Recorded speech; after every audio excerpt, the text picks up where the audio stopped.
Let's go back in time to the Civil War. You may know the political and military aspects, but the Civil War had many changes in the social fabric of our country.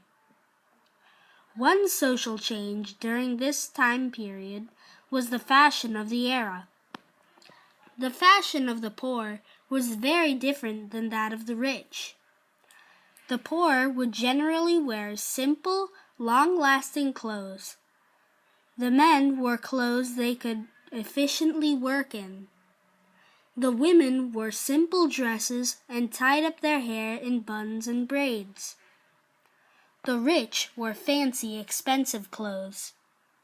The men wore nice suits and hats and would accessorize with a handmade walking cane. The women would wear extravagant, colorful dresses and gowns, and would sometimes wear fashionable head ornaments. Both rich and poor children dressed in miniature versions of clothing in the style their parents wore. Music was also an important part of the war. Both the North and the South used music to rally troops, to accompany marching soldiers, and for recreation and relaxation. Both sides would borrow each other's tunes or lyrics and would even pause a battle for an impromptu concert intermission. Music was an integral part of culture, no matter what side of the war you were fighting on. Literature was affected by the war. Soldiers spent their downtime reading. They read whatever they could get their hands on, and often traded material with both friends and enemies.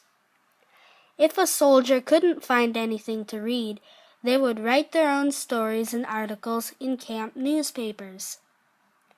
Camp newspapers would include accounts of battles, poetry, essays, and propaganda. For soldiers in need of a more active pastime, many sports and games were played in between battles. Athletic activities included wrestling, boxing, leapfrog, racing, cricket, and bowling. Baseball was also played, but it was not the same game as we play it today. The ball was soft and the field could have 2 or 4 bases. The runner could only get out if the pitcher hit him with the ball. Some winter activities were ice skating, sledding, and making snow effigies. There were also extreme snowball fights that were much like practice battles. They often ended in bruises, black eyes, and an occasional broken limb. Gambling was not uncommon either, as soldiers wagered on horse races and other competitions. Portable card games and chess would be played for both fun and money. The Red Cross was founded after the Civil War in 1881 by Clara Barton to help people hurt by wars and natural disasters.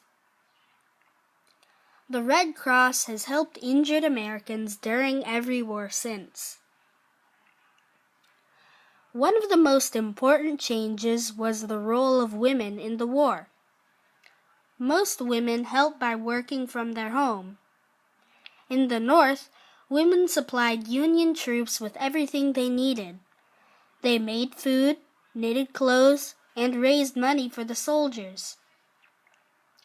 Many wanted to serve on the front lines mending wounds and caring for the sick, thus creating the United States Sanitary Commission.